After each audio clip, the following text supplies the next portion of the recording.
Le recours aux banques alimentaires est toujours en augmentation au Québec. Et c'est pour ça que Moisson Sud-Ouest distribue et récupère des denrées et produits essentiels tout au long de l'année à des groupes de soutien de la région donc du Suroît. On va aller rencontrer aujourd'hui Chloé Laberge, directrice de Moisson Sud-Ouest. On va vous donner quelques statistiques alarmantes et on va vous montrer le fonctionnement d'une banque alimentaire.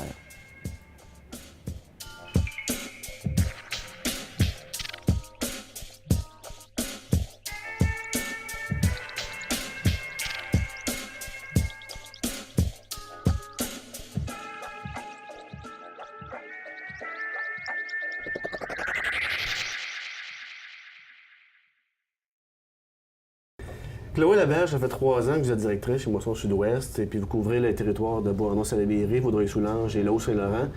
Puis est-ce qu'en 3 ans, vous avez remarqué que la demande alimentaire a augmenté, ça a diminué, c'est pareil, ça a changé? La demande augmente constamment. En fait, depuis 2008, c'est 22 des demandes qui ont augmenté. Juste pour voit, vous? Dans la région, dans la provinciale. OK, provinciale. Okay. Oui, on 22%. voit vraiment une différence au niveau des demandes alimentaires. Ça va être on va devenir avec des familles monoparentales ou des familles qui travaillent au salaire minimum parce que le coût de la vie continue d'augmenter, mais les salaires ne suivent pas. Donc, juste payer un logement convenable et, mettons, si on a 3 enfants, payer des lunchs à l'école, parce que ça aussi, il y a des contraintes maintenant dans les écoles. La fameuse sandwich de beurre de peanut ne passe plus. À cause des allergies, j'imagine? À cause des allergies, à cause de plusieurs choses. Donc, beaucoup d'enfants s'en sauvaient avec la sandwich au beurre de peanut et le Joe Louis. Et maintenant, ils doivent avoir des repas plus sains. Et c'est correct aussi, on va vers la saine habitude de vie. Mais ça fait que les gens sont en demande et que les épiceries coûtent de plus en plus cher. 22 en 5 ans? Oui, OK. Depuis 2008. Et est-ce que vous réussissez à fournir à cette demande-là qui est... Malheureusement, non. Okay. Je vous dirais qu'avec les partenaires, les fournisseurs qu'on a 96 fournisseurs. On répond à peu près à 60 de la demande. Donc, quand quelqu'un nous demande 100 items dans une commande, on va être capable de lui en donner 60 sur les 100 items. Ce qui manque souvent, c'est les produits de viande, produits laitiers, produits pour bébé, les produits 0-5 ans. Vraiment, c'est ce qui manque dans les commandes souvent. Est-ce que vous pouvez aider tout le monde? Je sais pas, est-ce qu'il y a des critères salariales pour faire affaire avec vous? Moisson Sud-Ouest, c'est la Banque alimentaire du Suroît. Donc, nous, on vient en aide à tous les organismes accrédités dans le Haut-Saint-Laurent, Beauharnois-Salaberry et Vaudreuil-Soulanges. C'est ça, parce que c'est pas directement avec vous qu'on va faire affaire. Non. C'est via d'autres organismes. Oui. Là. C'est ça que... C'est ça. Nous, on est comme le Costco des banques, des organismes, là, si je veux parler comme ça, expliquer aux gens. Oui. Donc, les organismes, par la suite, eux, ont des critères pour recevoir des gens. Des fois, parfois, c'est que les gens qui font des aides aux devoirs. Donc, ils vont donner des petites collations aux enfants pour l'aide aux devoirs. Sinon, ça va être l'entraide monoparentale pour des familles reconstituées.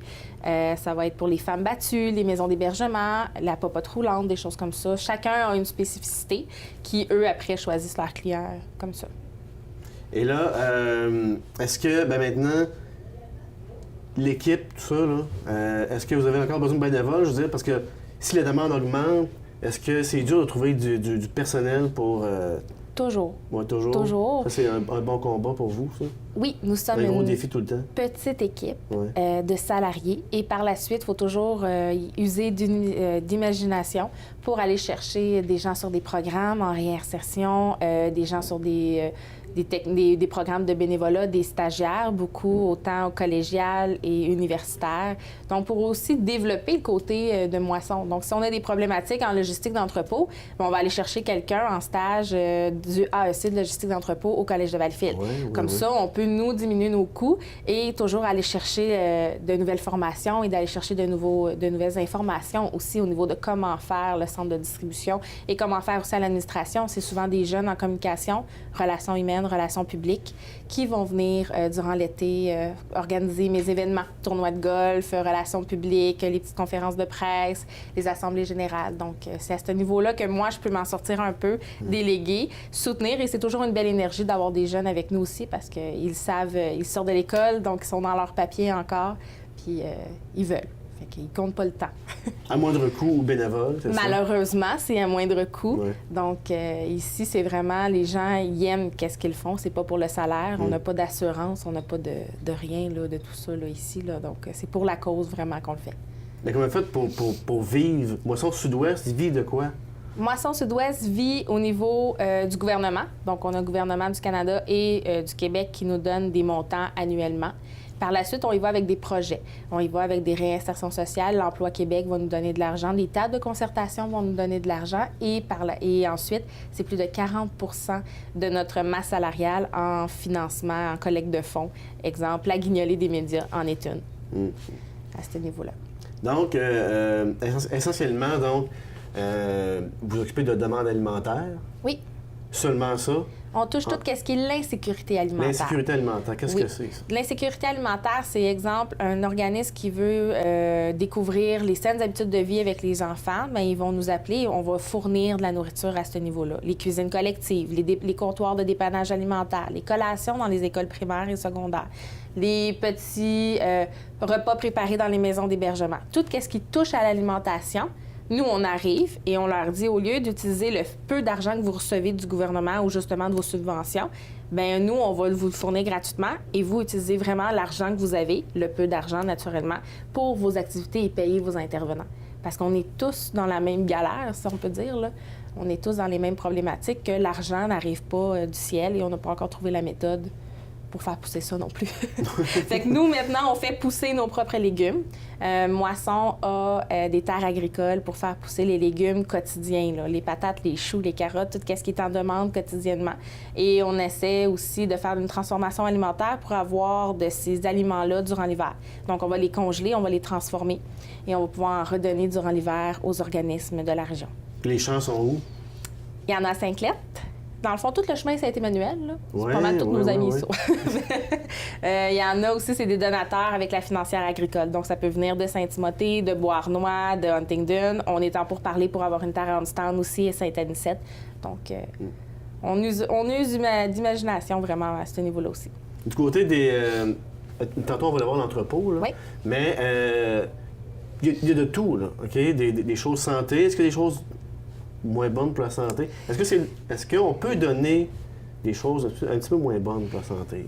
Je vous dirais que c'est un peu pas notre problématique, mais ici, on a beaucoup de biscuits, de biscottines, oui. Un petit peu trop, là. Un petit peu trop. Des fois, il faut user d'imagination et on va aller chercher ces biscuits-là. On va faire des croûtes de biscuits, des pâtes à biscuits avec ça, parce que c'est souvent les donateurs de supermarchés, là. C'est les boîtes, là, qu'on y en reçoivent des nouvelles, fait qu'ils vont nous en donner. Mais les organismes aussi sont un peu surchargés de ces biscuits-là. Donc, on aimerait avoir plus de viande et plus de produits laitiers, ça, c'est sûr et certain. Est-ce que vous en tenez de la viande ici? On en tient, mais on doit l'acheter. Sinon, on a la réserve de la faune qui, quand ils font des contraventions au niveau des viandes, ils vont nous donner les surplus qu'ils ont ramassés, mais on doit malheureusement acheter plus de 3 000 $ de viande par mois pour fournir. Et ça, c'est avec des faibles coûts. On va aller chercher, on va aller dealer là, un peu là, toutes les viandes là, avec les bouchers puis les supermarchés à ce niveau-là. Et là, grâce à l'entrepôt, donc à toute la nourriture qui se trouve là, combien de personnes vous aidez par mois sur les 3 LRC? C'est plus de 12 000 personnes qu'on aide, plus de 5 600 enfants par mois qu'on vient en aide, que ce soit au niveau des collations, des déjeuners, des dîners, des petits repas oubliés ou naturellement que ce soit vraiment au souper, exemple le café des 2 pains ou des popotes roulantes ou des repas quotidiens qui vont fournir à des gens. 12 000 par mois. 12 000. Mais, je veux dire, est-ce que votre souhait, c'est de diminuer la clientèle? En fait, la Banque alimentaire Moisson Sud-Ouest est née en 1989. Et donc, elle a maintenant 24 ans. Ouais. Mais c'était temporaire. Les banques alimentaires, quand elles sont nées partout au Québec, c'était temporaire. C'était pour subvenir à la crise économique dans ce temps-là, aux besoins. Et ils se disaient, dans 5-6 ans, on va avoir comblé les besoins, puis on va pouvoir fermer nos banques alimentaires. Malheureusement, on va fêter 25 ans l'année prochaine. Ouais. C'est pas un anniversaire qu'on aime. C'est pas... On va fêter la guignolée de 10 ans. Ouais. C'est pas un anniversaire qu'on doit célébrer, qu'on doit fêter, mais on doit le souligner, par exemple. Donc, on trouve il y a LG2 à Montréal qui essaie souvent de nous aider au niveau de comment nommer le fait qu'on a des anniversaires, là, mais que c'est des tristes anniversaires. C'est un donc, marketing, je pense, de publicité. Oui, LG2 est avec les banques alimentaires du Québec, donc avec Moisson Sud-Ouest aussi. Ils nous aident au niveau des publicités. Exemple, l'année passée, ils ont fait un gâteau anniversaire, mais pas de gâteau, juste des chandelles. C'est tous ceux qui sont derrière les publicités de la guignolée des médias. Donc, on essaie toujours de toucher les gens. À un moment donné, sensibiliser les gens, ils le sont pour l'intimidation, ils le sont pour toute autre cause aussi. Donc, on ne veut pas les faire pleurer, mais on veut leur faire comprendre que malheureusement, le besoin est encore là. La Guignolée, on va parler un petit peu, ça s'en vient, c'est le 5 décembre. Oui. C'est le ou un des plus gros événements en importance pour Moisson? Je vous dirais que c'est le plus gros événement pour Moisson Sud-Ouest. C'est plus de 70 000 par année qu'on récolte dans toute la région. C'est 10 sites de collecte au travers de Vaudreuil-Soulanges, Bourgneuf-Salaberry et le Haut-Saint-Laurent aussi, donc on est à Huntingdon, c'est pas mal ça. Mais, mais c'est 10 sites de collecte la même journée qui commence à 6 h le matin et qui termine à 18 h. Et même Salut Bonjour est là le matin. T'sais, on ouvre nos télés là, et tout le monde est sur les coins de rue. Là. Donc c'est à cette journée-là qu'on récolte le plus possible des argents, mais aussi des denrées alimentaires. Est-ce que c'est distribué à Moisson Montréal, après ça, eux redistribuent dans les moissons? Non. Tout ce qui est récolté dans nos 3 MRC revient directement le soir même à Moisson Sud-Ouest dans nos entrepôts, dans nos collectes d'argent également. Et par la suite, il y a le provincial. Exemple, si l'Oblast donne quelque chose des normes Catelli ou ces choses comme ça, là, ils vont nous le redistribuer par la suite. Donc, dans les 3 MRC que vous couvrez, il y a toujours un besoin. Ça, c'est évident, là? C'est 12 000 personnes dans les 3 MRC. Par la suite, au niveau provincial, c'est plus de 100 000 personnes par mois, là. Et ça augmente. Mais c'est ça. Vous l'avez dit, OK? Il y a des travailleurs autonomes, des familles monoparentales. Oui. Il y a toutes sortes de gens, là, qui ont besoin de manger. Bien, c'est plus la mentalité qu'on avait, exemple, les personnes sur le bien-être social qui ne faisaient rien de leur journée, qui recevaient cette nourriture-là. Malheureusement, on peut dire qu'il y a des nouvelles personnes, là, des nouvelles clientèles qui sont plus au niveau, justement, des nouveaux travailleurs ou les travailleurs à faible revenu qui font quand même 40 ou 50 heures et qui n'arrivent pas à la fin. Mais quand nous, on fait 40-50 heures, on est fatigué, là. Fait qu'on peut pas avoir un autre job aussi à côté. Mais il y en a qui font des 80-90 heures pour arriver. Et des fois, les 2 travaillent, puis ça n'arrive pas non plus à cause que le seul logement convenable qu'ils trouvent, bien, c'est un 5 ou un 6,5, puis il coûte 800$ par mois, puis des choses comme ça. Donc, les budgets sont très restreints. Parfait. Après la pause, OK, on va aller voir ce que ça a l'air, là. Donc, l'entrepôt à Moisson Sud-Ouest, ça, c'est là.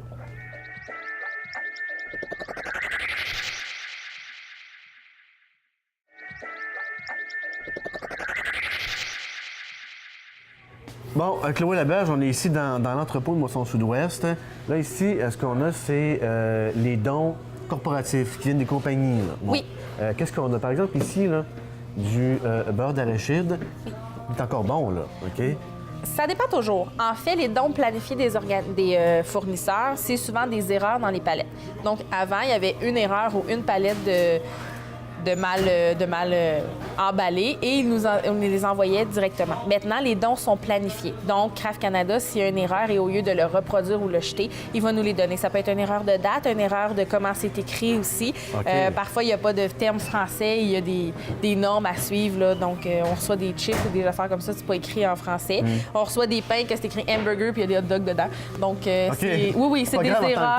C'est pas grave en tant que tel parce que nous, on peut les redistribuer et les dates de péremption, c'est un terme pour racheter toujours là, les produits, mais il y a des péremptions qu'on n'est pas obligé de suivre à la lettre. Exemple, des canages, on peut attendre 5 ans et le produit va être encore bon. Des céréales et des yogourts, exemple, ça peut être 2 mois de plus et on peut le manger, il va juste avoir plus de probiotiques. C'est vraiment juste ça dans les yogourts à ce niveau-là. Parce que meilleur avant, ça veut dire que le produit va être optimal avant cette date-là, mais après, du jour au lendemain, il ne tombe pas périmé. Non, effectivement. Surtout les céréales, les biscuits, les beurres de pinot, ils peuvent attendre encore quelques mois, même plus d'1 an. Là, il y a certains beurres de pinot, parce qu'il y en a des crèmes, des extra crémés et autres. Là. Il y a juste le lait, je vous dirais, là, qu'il faut suivre le plus à la lettre, dépendamment. Il y a certains laits qui ont été congelés. Nous, on sait la vie du produit avant qu'il arrive. Donc, il y a des fromages qui ne sont pas à terre, mais on sait qu'il y a eu chaud pendant une demi-heure sur le quai de Moisson Montréal, donc il faut malheureusement le jeter. Mais il y en a d'autres qui ont été congelés depuis 2 ans, donc on peut les utiliser. Même chose pour la viande congelée depuis 1 an ou 2, on peut l'utiliser à ce niveau-là aussi, il n'y a pas de problème. Puis le nombre de tonnes de nourriture qui sont jetées sur la planète annuellement, c'est incroyable aussi. Oui. Peut-être à cause des dates aussi de péremption. ou autre chose, mais c'est un problème, ça aussi, c'est sûr. Je vous dirais que c'est en termes avec les banques alimentaires, les food banks, partout aussi dans le Canada et aux États-Unis, qui n'ont pas été reliés. Nous, maintenant, on est en projet pilote, exemple, avec les Walmart, qui ont ouvert des supermarchés. Et on va maintenant directement aller chercher les nourritures parce que sinon, ils les jetaient. Donc, chacun est très autonome, on fait nos affaires, on jette nos affaires et c'est fini. Donc, il faut aller vers l'avant et essayer de leur dire que nous, on peut récupérer ce gaspillage-là. Donc, on va vraiment, les banques alimentaires vont changer un peu de mission pour essayer de diminuer le gaspillage à ce niveau-là pour redistribuer directement. On n'a pas besoin de clientèle. Nous, on l'a déjà, la clientèle. Donc, on n'a pas à essayer de vendre notre produit. C'est au contraire d'avoir assez de produits pour fournir à toute la clientèle qu'on a. Juste revenir ici, c'était donc destiné à Moisson Laurentide. Pourquoi ça s'est pas rendu là et ça vient ici maintenant? En fait, Moisson Montréal est le centre de distribution. Donc, tous les gros partenaires, Kraft Canada et autres, sont souvent à Montréal aussi.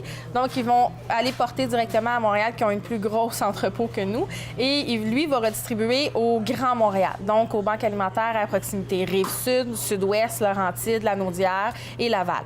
Mais Laurentide peut arriver et dire « j'ai plus de place ».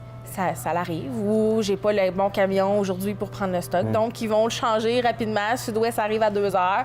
Donc, on va le donner à Sud-Ouest à ce niveau-là. C'est toute une question de partage. Imprévu, puis là, vous devez gérer ça à la dernière minute? Oui, bien, l'École d'entrepreneurship de la Beauce a fait un nouveau programme qui s'appelle la Bourse des denrées. Donc, Moisson Montréal nous indique directement sur Internet, sur un intranet, qu'est-ce qu'il y a disponible. Et nous, on clique si on le prend ou si on le ramasse pas.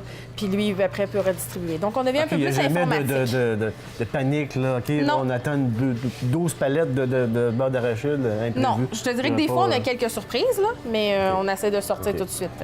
Donc, on retrouve plein de choses, OK? La vinaigrette. Il y a beaucoup de Kraft Canada ici, là. Oui. Okay. Kraft Canada est un des grands fournisseurs là, à ce niveau-là, mais il y a son acolyte, M. Christie.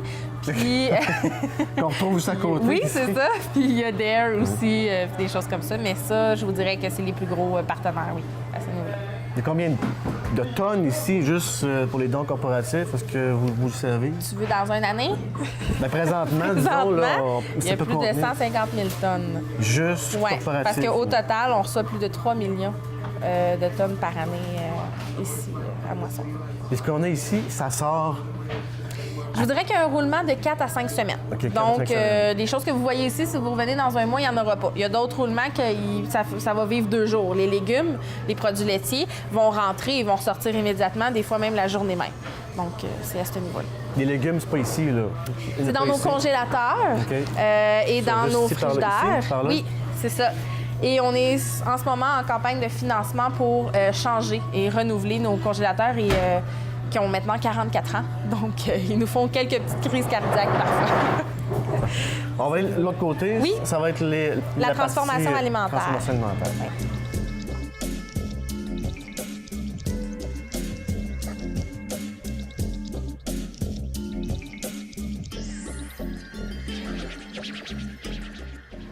Ici, c'est la section triage.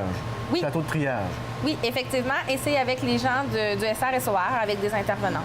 Donc, c'est des gens qui ont besoin de pictogrammes ou vraiment de boîtes séparées. Alors, quand on reçoit des boîtes des supermarchés où il y a des produits laitiers avec des produits pour chats et des shampoings, bien, on a besoin d'un triage, d'un nettoyage aussi et d'un recensement d'inventaire. Donc, ils vont passer tous les produits et ils vont venir les marquer. Ils vont venir les marquer pour dire que ça a été touché par moisson, ça a été nettoyé, ça a été pesé, ça a été calculé. À ce niveau-là, ils vont venir les trier selon les catégories, toujours en ayant une intervenante derrière eux pour les aider. Parfois, il y a quelques erreurs, mais ensuite, ces boîtes-là, si un organisme me demande des pâtes ou du Kraft Dinner, bien, je peux prendre la boîte et donner directement comme ça. Des produits pour déjeuner, des produits pour faire des desserts, des sauces. C'est rangé tel quel comme ça? Oui. Ici, l'autre côté? Oui, c'est ça. Ça s'en vient se trier. Exactement. Okay. Par catégorie. Il y en a sur le côté aussi, là, par catégorie. Et ça passe, ça, je vous dirais là, qu'en moins de 24 heures, on le trie et on le redistribue immédiatement. Ah oui, la durée de vie, le roulement ici se fait très rapidement. Vite, hein? Oh, ouais. Il y a combien de personnes qui font ça ici? C'est 8 personnes plus 2 intervenants.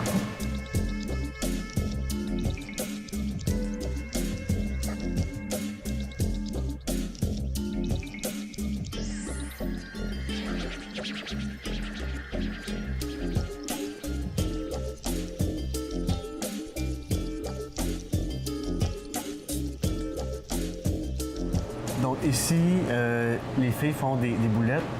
Ragoût de boulettes de Noël? Oui, Des c'est ça. fêtes? Oui, exactement, pour aller dans les paniers de Noël des organismes et des comptoirs de dépannage. Donc, c'est plus de 1000 boulettes par jour qu'on doit faire jusqu'au 21 décembre. Donc, c'est à peu près 20 000 boulettes qu'on doit faire, qu'on doit cuire, par la suite mélanger dans des sauces. Par la suite, on fait aussi des tourtières, des pâtes au poulet et on va avoir des dindes aussi à cuire là, à ce niveau-là. C'est congelé ou c'est envoyé frais? C'est congelé. C'est congelé. On les produit rapidement. Ceux qu'on peut sortir là, rapidement ou ceux qui vont être plus près de la date du 21 décembre vont être seulement réfrigérés et envoyés au dépannage. Mais là, à ce date-ci, vu qu'on est plus d'un mois et demi, là, on va les congeler là, au moins une fois. Comment ça fonctionne, les paniers de Noël, au juste? Les paniers de Noël, c'est les gens s'inscrivent dans les comptoirs de dépannage ou les services alimentaires où ceux, ils font directement du quotidien et du 1 pour 1 avec la clientèle. Et là, ces organismes-là nous appellent et nous disent « Je vais avoir 800 paniers de Noël. » Il y en a un à côté, à Valleyfield, c'est 800. À Vaudreuil, c'est plus de 550 également paniers de Noël. Donc, ils nous appellent tous, nous font des chiffres et nous, on doit calculer rapidement puis convenir à la demande à ce moment-là. Et qu'est-ce qu'on trouve dans ce panier-là, donc? Des produits frais, surtout? Des produits frais, des repas un peu pour faire un réveillon de Noël. Donc, assez de boulettes pour la famille. Dépendamment du nombre de personnes qu'il y a, il va y avoir des emballages différents. Une tourtière, des tartes aussi et des produits de patates. Tout ce qui est pour le condiment là, à côté. Il va y avoir des marinades et autres. Et en plus, il va y avoir des produits non périssables pour travailler tout le mois, pour les utiliser tout le mois. Là. Ça, on va voir un petit peu, donc... Vraiment bien équipé, là, fourneau et tout ça, une vraie cuisine, là, donc... Oui, tout à fait. On a 2 îlots complets de cuisine niveau entreprise, donc niveau cuisine de restaurant, avec les normes de la MAPAC également. Donc, on doit toujours travailler le plus possible. Aujourd'hui, il y a une équipe seulement dans un îlot, mais on essaye le plus possible là, de produire à ce niveau-là. Qui fait la vaisselle? Qui fait la vaisselle? Les jeunes. On a des étudiants en stage dans les écoles de la commission scolaire également. Donc, ils viennent ici avec des intervenants, ils sont supervisés et ils font toutes les tâches quotidiennes. Ils apprennent pour être aide-cuisiniers plus tard. C'est des préparations à l'emploi pour avoir quelque chose sur leur CV quand ils vont aller sur le marché du travail. Donc, vous aidez non seulement les gens à se nourrir, mais aussi les gens à se trouver un emploi. Donc, vous avez une partie sociale un peu. Oui, on a plus de 4 plateaux de travail, autant avec des personnes à limitation physique ou mentale, avec des gens en préparation à l'emploi, en réinsertion sociale également, et des gens qui se cherchent à changer un peu leur quotidien à ce niveau-là aussi.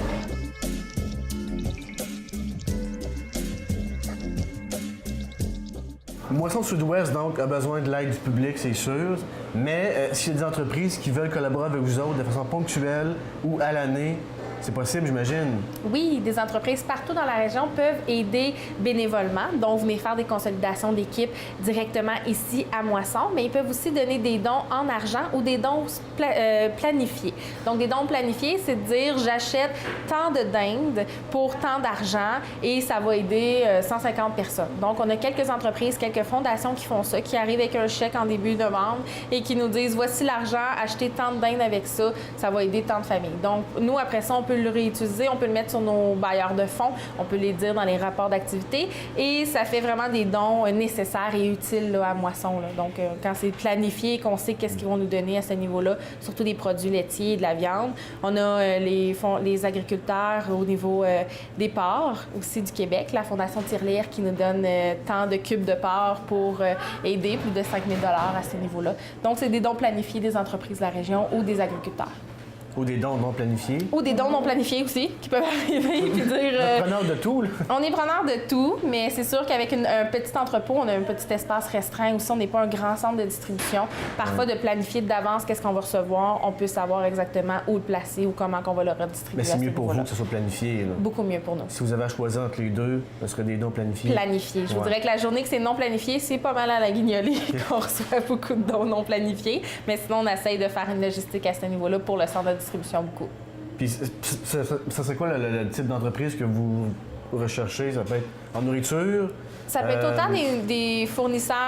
Nous autres, exemple, on a Martin Bauer, les gens qui font les frites pour le McDonald's, bien, ils vont nous donner ici. Des gens qui vont produire à la base, aux premières étapes des alimentations. Mais ça peut être aussi des usines qui veulent redonner à la population. Ils ont souvent une sphère sociale, une sphère communautaire. Donc, dans cet espace-là, à rejoindre la communauté, bien, ils peuvent venir directement ici. Ils sont au premier niveau pour rejoindre toute la communauté. Là. Ou des entreprises je sais pas, services en service pharmaceutique, gouvernemental, les écoles aussi, les commissions scolaires, on peut tout avoir ici. On en a eu et on demande, les gens ils peuvent revenir n'importe quand.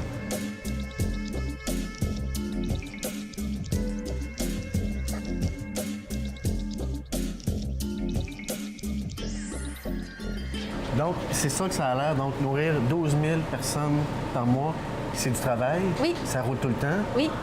Ça n'arrête jamais. Ça n'arrête jamais. Des fois, on dort. Mais, je vous dirais, durant décembre également, là, les heures se multiplient, on augmente toujours, on est toujours à la recherche de comment aller chercher plus de partenaires, plus d'entreprises. Je vous dirais que ça fait 5 ans qu'on reçoit plus de 68 000 année par année pour la grande guillemette des médias, mais ça n'augmente pas. Donc là, même si on rajoute des sites, même si on ajoute des gens, ce qui est un peu complexe, c'est qu'on demande à des gens qu'on aide dans Vaudreuil-Soulanges, dans Bonheur Salaire. Tu sais, des gens ont des voitures, là, et là, on leur demande, donnez-nous de l'argent, mais ça se peut qu'ils ont eu besoin d'alimentation ou d'aide dans ces organismes-là aussi. Donc, c'est demander à des gens qui ont besoin. Et vous ne savez pas, là, quand non, on ne sait pas. Demandez. Fait que c'est pour ça qu'on essaie de se retourner de plus en plus vers les entreprises, vers des compagnies qui aimeraient donner des dons. Mais sans directement. délaisser le public non plus. Là. Sans délaisser le public. Mais c'est sûr qu'on est conscient qu'on ne peut pas toujours tout ramasser dans les rues non plus, là, parce qu'on va directement à la clientèle, aux citoyens. Donc, c'est sûr que c'est un peu complexe à ce niveau. Donc, c'est ça le défi pour les prochaines années? Le défi, trouver des nouveaux coins de rue, trouver des nouvelles... La 30 aussi a fait changer la circulation dans plusieurs des municipalités de la région. Donc, c'est toujours d'aller chercher où les autos passent le plus. Excellent. Donc, la Guignolée, c'est le 5 décembre. Oui. L'objectif, c'est de 68 000 avec plus de 50 000 kilos là, cette journée-là aussi. Bien, merci pour cette visite-là, Claudia Merci Berge. beaucoup. Merci.